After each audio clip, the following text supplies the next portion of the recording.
And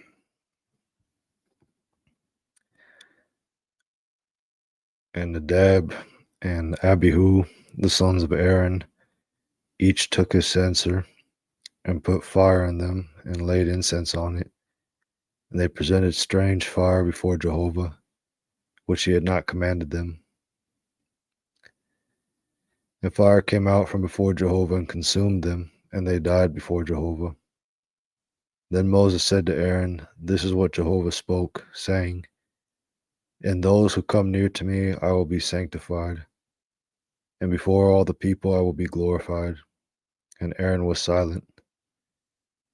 And Moses called Mishael and Elzaphan, the sons of Uzziel, the uncle of Aaron, and said to them, "Come near, carry your brothers from before the sanctuary to the outside of the camp." So they came near and carried them in their tunics to the outside of the camp, just as Moses had said. Then Moses said to Aaron and to his sons Eleazar and Ithamar, "Do not dishevel the hair of your heads, and do not tear your garments, that you may not die, and that he may not be angry with all the assembly. But let your brothers, the whole house of Israel, weep for the burning which Jehovah has kindled. And you shall not go out from the entrance of the tent of meeting, lest you die, for the anointing oil of Jehovah is upon you." And they did according to the word of Moses. Then Jehovah spoke to Aaron, saying, "Drink no wine or strong drink, neither you nor your sons with you, when you come into the tent of meeting, that you may not die. It shall be a perpetual statute throughout your generations, both to make a distinction between the holy and the common, and between the unclean and the clean, and to teach the children of Israel all the statutes which Jehovah has spoken to them through Moses." Then Moses spoke to Aaron and to Eleazar and to Ithamar, his sons who were left, "Take the meal offering which remains of Jehovah's offerings by fire, and eat it unleavened beside the altar, for it is most holy. And you shall eat it in a holy place, because it is your due and your son's due of Jehovah's offering by fire, for so I have been commanded. And the breast of the wave offering and the thigh of the heave offering you shall eat in a clean place, you and your sons and your daughters with you, for they have been given as your due and your son's due out of the sacrifices of the peace offerings of the children of Israel. The thigh of the heave offering and the breast of the wave offering they shall bring with the offerings by fire of the fat portions to wave as a wave offering before Jehovah, and it shall become a perpetual statute for you and for your sons with you, just as Jehovah has commanded." Then Moses diligently inquired about the goat of the sin offering, but it had already been burned. So he was angry with Eleazar and with Ithamar, the sons of Aaron who were left, saying, "Why have you not eaten the sin offering in the place of the sanctuary? For it is most holy.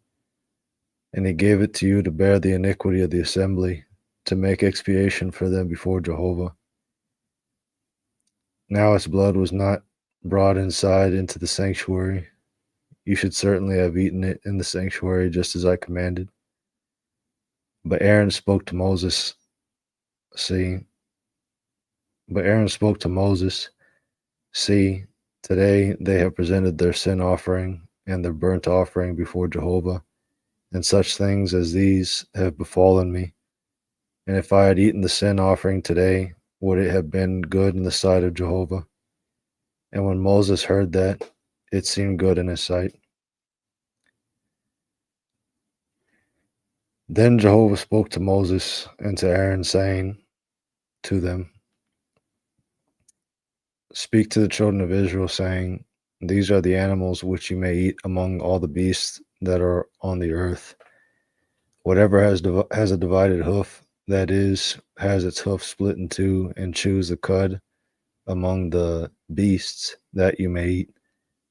However, these you shall not eat.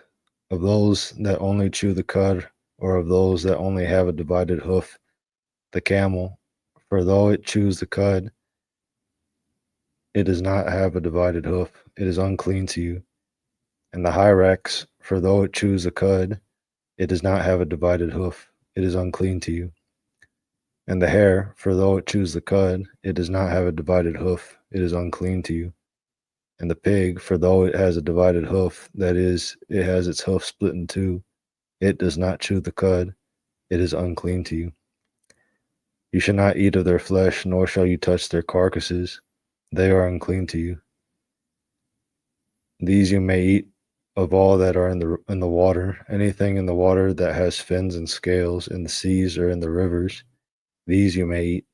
Anything that does not have fins and scales in the seas and in the rivers, of anything that swarms in the waters, and of any living animal which is in the waters, they are an abomination to you, and they shall be an abomination to you.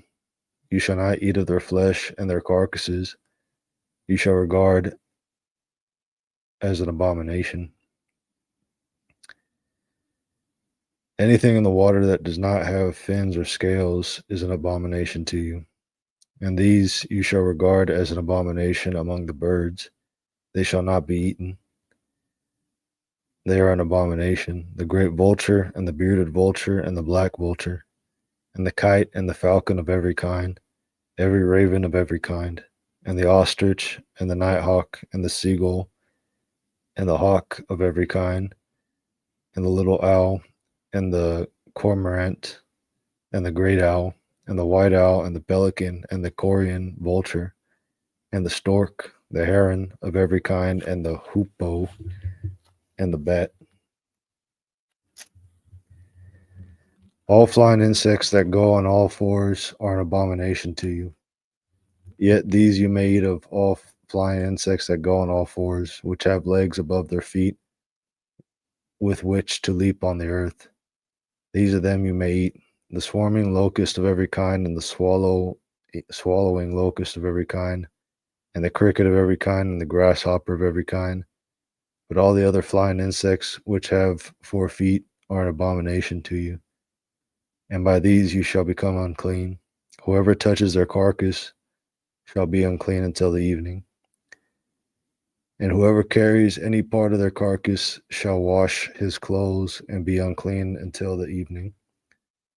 For every beast which has a divided hoof but does not have its hoof split in two, or chew the cud is unclean to you. Everyone who touches them shall be unclean. And whatever goes on its paws among all beasts that go on all fours are unclean to you. Whoever touches their carcass shall be unclean until the evening. And the one who carries their carcass shall wash his clothes and be unclean until the evening. They are unclean to you. And these are unclean to you among the swarming things that swarm on the earth, the weasel, and the mouse, and the great lizard of every kind, and the gecko, and the land crocodile, and the lizard, and the sand lizard, and the chameleon. These are unclean to you among all the swarming things. Whoever touches them when they are dead shall be unclean until the evening. And anything on which one of them may fall when they are dead shall be unclean, whether it is an article of wood or clothing or skin or sackcloth. Any article which is used for any work must be put into water, and it shall be unclean until the evening, then it shall be clean. And any earthen vessel into which any of them falls, whatever is in it shall be unclean, and the vessel you shall break. Any food that could be eaten shall be unclean if water from such a vessel comes upon it, and any liquid that may be drunk shall be unclean if it was in any such vessel. And everything on which part of their carcass falls shall be unclean. An evening or a stove or an oven or a stove shall be broken into pieces. They are unclean and shall continue to be unclean to you. Nevertheless, a spring or a cistern collecting water shall be clean, but whatever touches their carcass shall be unclean. And if any part of their carcass falls on any seed for sowing, which is to be sown, it is clean. But if water is put on the seed, and any part of their carcass falls on it, it is unclean to you. And if any beast which you have for food dies, the one who touches its carcass shall be clean until the evening. And he who eats some of its carcass shall wash his clothes and be unclean until the evening. The one who carries its carcass shall also wash his clothes and be unclean until the evening. Now every swarming thing that swarms upon the earth is an abomination. It shall not be eaten. Whatever goes on its stomach and whatever goes on all fours, or whatever has many feet, even all the swarming things that swarm on the earth, you shall not eat them, for they are an abomination.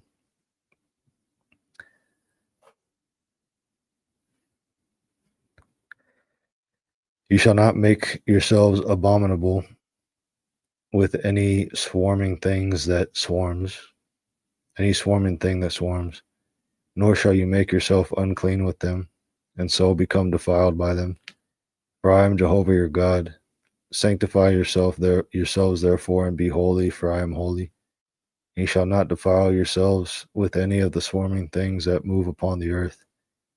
For I am Jehovah, who brought you up out of the land of Egypt to be your God. You shall therefore be holy, for I am holy.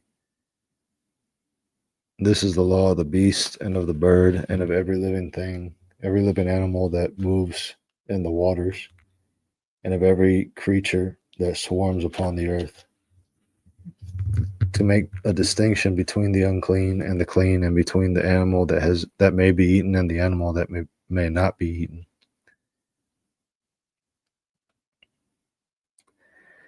Then Jehovah spoke to Moses, saying, Speak to the children of Israel, saying, If a woman conceives seed and bears a male child, then she shall be unclean 7 days, as in the days of her menstruation she shall be unclean. And on the 8th day the flesh of his foreskin shall be circumcised, and she shall remain in the blood of her purifying 33 days.